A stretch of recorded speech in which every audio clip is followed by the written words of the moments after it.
a terrifying New Year's Eve encounter. I'd like to preface this by saying I live a pretty straight-edge lifestyle, so I'm certain that what I saw and heard last New Year's Eve wasn't the result of a hallucination or drunken stupor. It was 100% real. I live on the outskirts of a small southern town, and one of my closest friends, Darren, lives in a wealthy neighborhood deep in the boonies. Every year, his family throws a New Year's Eve party, and I always look forward to it. This year, however, the night took a horrifying turn. The drive to Darren's house is always eerie.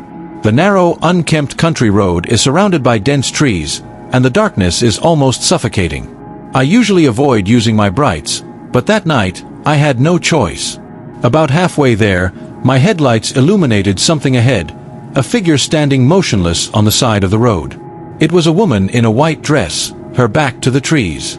She wasn't moving, just standing there, completely still. The dress was inappropriate for the cold weather, and something about her presence felt off. As I passed her, I glanced in my rearview mirror and saw her turn to face me, still frozen in place. My stomach dropped, but I kept driving, telling myself it was just my imagination. The party was fun, as always. We rang in the new year, and I stayed behind to help clean up. By the time I left, it was late, and my car was the only one left in the driveway. As I started the engine, a low tire pressure light came on. I remembered that cold weather often caused this issue with my older car, so I decided to risk the drive home. Big mistake. Not even a few minutes down the dark road, my car came to a dead stop.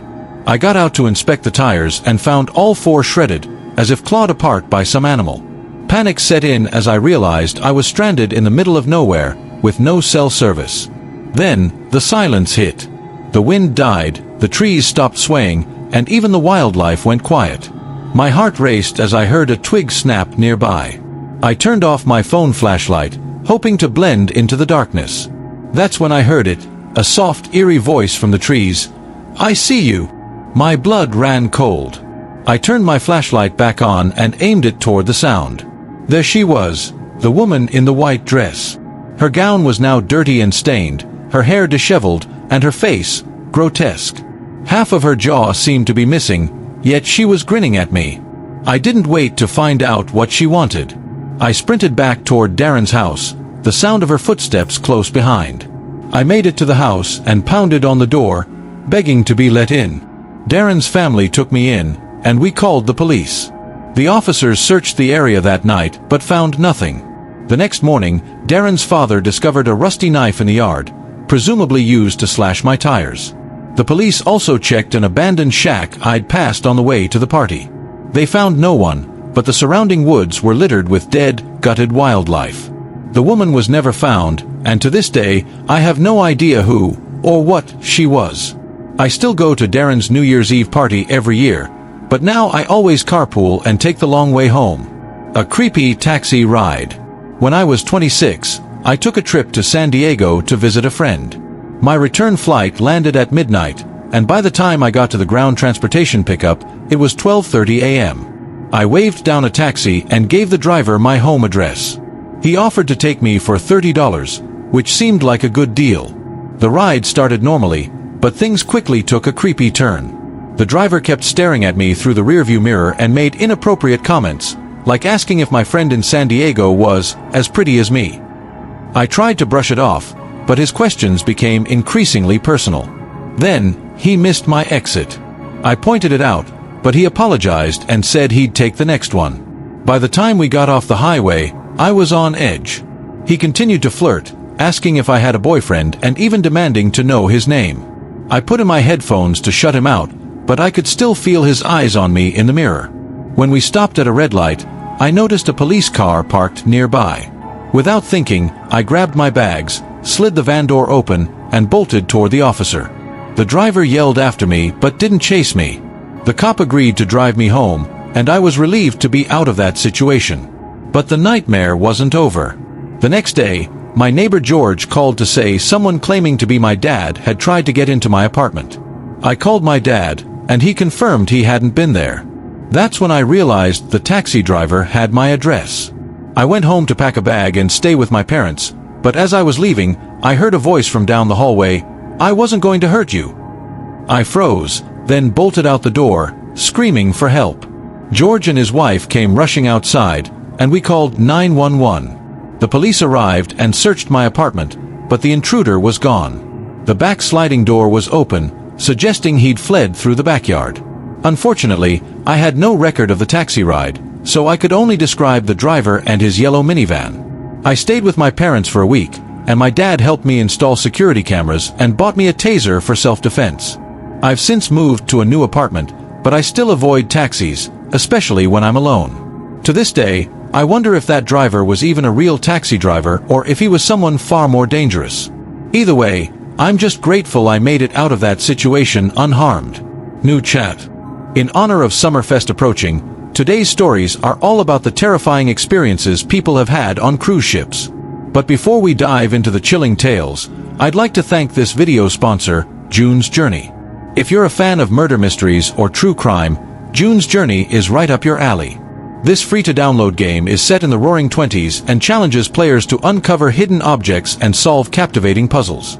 Each scene takes you deeper into a thrilling mystery as June Parker, the protagonist, seeks to solve her sister's murder and uncover her family's dark secrets. One of my favorite features is the ability to customize your own garden island, adding a creative touch to the game. With its stunning artwork and immersive story, June's Journey is the perfect way to unwind after a long day.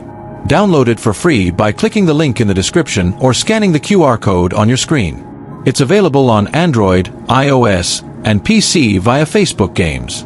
Now, let's get into the stories. Shelby's Haunting Cruise. My name is Shelby. My late husband, Antonio, was the best thing that ever happened to me.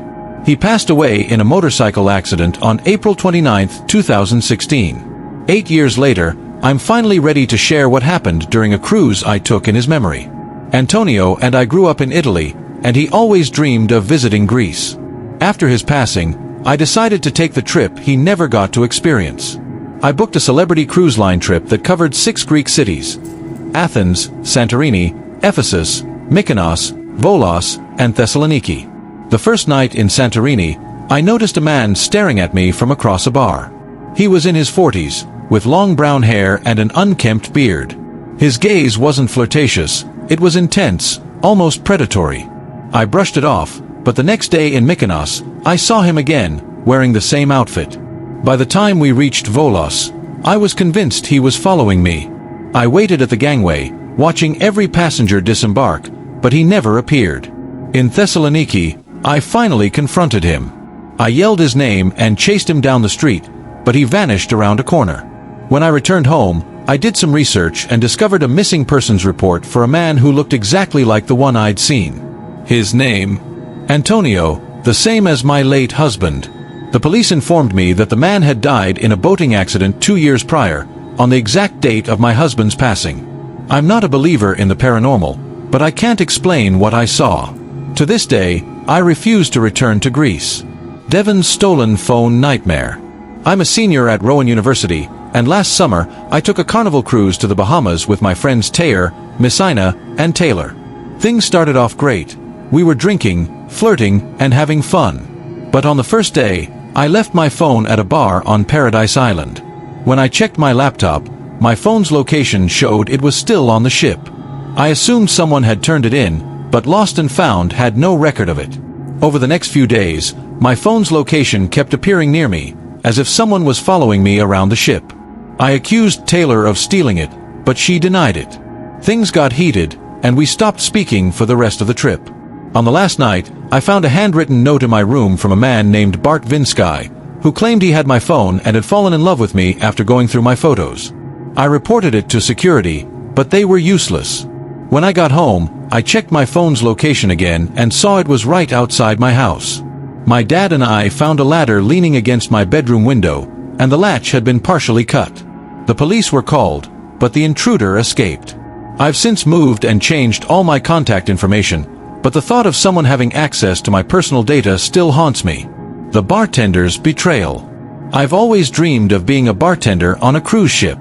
A few years ago, I landed a job with Royal Caribbean. During a 12-day transatlantic cruise, I met a charming man named Sebastian. He opened up about his troubled marriage and seemed genuinely kind. One night, he offered to buy me a drink. Against my better judgment, I let him mix it for me. Within minutes, I passed out. When I woke up, I was tied to my bed, and my room had been ransacked. Sebastian had stolen my jewelry, phone, and personal belongings before disembarking in Ponta Delgada. The cruise line launched an investigation, but Sebastian had used a fake identity. Weeks later, I started receiving anonymous envelopes with photos of me going about my daily life. The police were no help, and I eventually moved to escape the stalking. What started as a dream job turned into a nightmare. I'll never work on a cruise ship again.